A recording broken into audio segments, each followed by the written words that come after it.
What's going on, PandaDoc community? About a month ago, we released something called the free eSignature plan. Now, you may or may not have heard of it, or you might have seen our CEO talking about it. And basically, we're here to tell you today why we released it. There's two reasons, guys. Reason number one is that contactless transactions are the only way to do business right now. So being able to upload a document, make it eSignature ready, and then send it out to somebody electronically, that is the only way that a lot of businesses are able to function right now.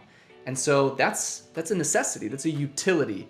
And utilities, in my opinion and in our opinion, shouldn't be charged, especially not charged an arm and a leg. So that's why it's free.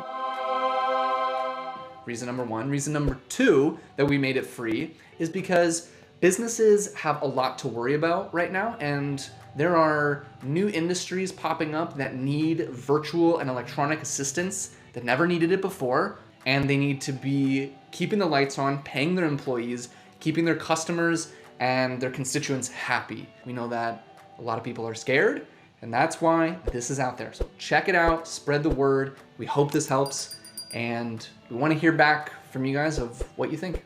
Let us know. Good luck out there.